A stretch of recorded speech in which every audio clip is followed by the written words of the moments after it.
کے اندر ایک واقعہ انہوں نے نقل کیا ہے حضرت سفیان ثوری رحمہ اللہ تعالیٰ.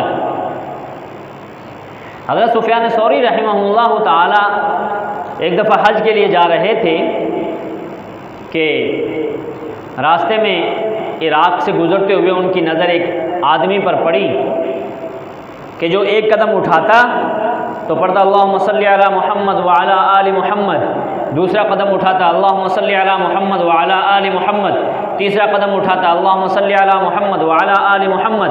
یعنی ہر قدم پر وہ یہی کہتا اللہم صلی علی محمد وعلی آل محمد، اللہم صلی علی محمد وعلی آل محمد. یعنی اس کا کوئی قدم ایسا نہیں اٹھتا تھا جس پر وہ یہ درود پاک نہ پڑھتا. حضرت سفیان ثوری رحمہ اللہ فرماتے ہیں میں اس کے ساتھ چلتا رہا تو میں بڑا حیران ہوا کہ یہ ہر قدم پر یہ درود پاک پڑھ رہا ہے. تو مجھ سے رہا نہ گیا تو میں نے پوچھ لیا کہ یہ آپ کی زندگی کا معمول ہے یا آپ ابھی پڑھ رہے ہیں صرف؟ تو فرمانے لگے کہ میرا یہ زندگی کا معمول ہے، میرا یہ زندگی کا معمول ہے. اور اگر آپ پوچھنا چاہتے ہیں کہ یہ میرا معمول کیوں بنا تو آئیے پھر میں آپ کو بتا دیتا ہوں، میں آپ کو بتا دیتا ہوں. تو انہوں نے پھر اپنا واقعہ سنایا کہ میں ایک دفعہ حج کے لیے اپنی ماں کے ساتھ روانہ ہوا، حج کرنے کے لیے چلے گئے. دوران حج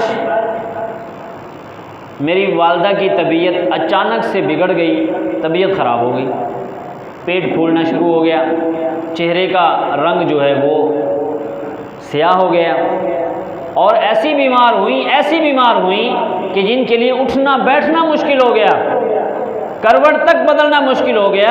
اتنی سخت بیمار ہو گئیں کہ ان کا پیٹ بھی آگے کو کافی پھولنا شروع ہو گیا، اور وہ اتنی لاغر اور کمزور ہو گئیں یکدم سے ہی پتہ ہی نہ چلا. ایسی بیماری لاحق ہوئی کہ جس کی وجہ سے ان کا اٹھنا بیٹھنا چلنا پھرنا ہر چیز مشکل ہو گیا. میں بڑا پریشان کہ اب کیا کروں، اور کوئی محرم رشتہ دار ہمارے ساتھ تھا نہیں. اب میں اکیلا، اگر میں والدہ کو سنبھالتا ہوں تو میرا اپنا حج رہ جاتا ہے، اور اگر میں اپنا حج کرتا ہوں تو والدہ کی طبیعت سامنے آ جاتی ہے. میں بڑا پریشان.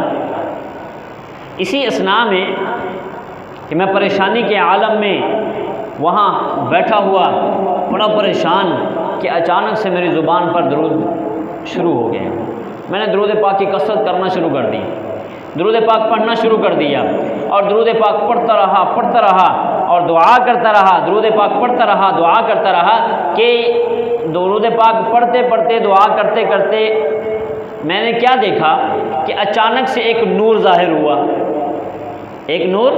ظاہر ہوا، اور وہ اتنا چمکدار اتنا حسین نور تھا کہ وہ جو ہے وہ میری ماں کے پاس آیا، اور اس نے آ کر میرے ماں کے چہرے پر ہاتھ پھیرا، پیٹ پر ہاتھ پھیرا، اور کچھ پڑھ کر پھونک ماری تو میری ماں جیسی تھی ویسی کی ویسی ہو گئی، بالکل صحت مند تندرست ہو گئی.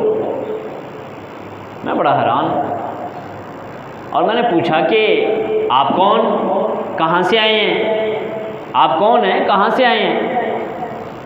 تو فرمایا کہ میں آپ کا پیغمبر جسے محمد کہتے ہیں صلی اللہ علیہ وسلم، میں وہ ہوں. اور آپ نے اتنی کثرت سے درود پاک پڑھا، اتنی کثرت سے درود پاک پڑھا کہ وہ درود مجھ پر اتنی کثرت سے بھیجا گیا کہ میں نے اللہ تبارک و تعالیٰ سے التجا کر لی کہ یا اللہ مجھے اجازت دیجیے میں اس کے پاس چلا جاؤں. تو اللہ تبارک و تعالیٰ نے اجازت دے دی، اور میں آپ کے پاس چلا آیا. تو میں نے آپ کی ماں کے لیے دعا کی، اور جو ہے ہاتھ پھیرا، پیٹ پر بھی ہاتھ پھیرا، یا تندرست ہو گئی. تو میں بڑا خوش بھی ہوا کہ چلو اللہ کے نبی صلی اللہ علیہ وسلم کی زیارت بھی ہو گئی اور میری ماں بھی ٹھیک ہو گئی. میں بڑا خوش ہوا، اور میں نے خوشی میں آ کر پوچھا یا رسول اللہ میرے لیے کوئی وظیفہ بتا دیجئے جس کو میں پڑھتا رہوں. تو اللہ کے نبی صلی اللہ علیہ وسلم نے اس وقت مجھے بتایا تھا کہ ہر قدم پر یہ پڑھ لیا کرو اللہم صلی علی محمد وعلی آل محمد. وہ دن اور آج کا دن میرا کوئی قدم ایسا نہیں اٹھتا جس قدم پر میں نے اللہم صلی علی محمد وعلی آل محمد نہ پڑھا. یہ برکات ہیں درود پاک کی. کہ اللہ کے نبی صلی اللہ علیہ وسلم پر اتنی کثرت سے درود پاک بھیجا جاتا ہے کہ اللہ کے نبی صلی اللہ علیہ وسلم بھی اس انسان کے لیے دعا کرتے ہیں۔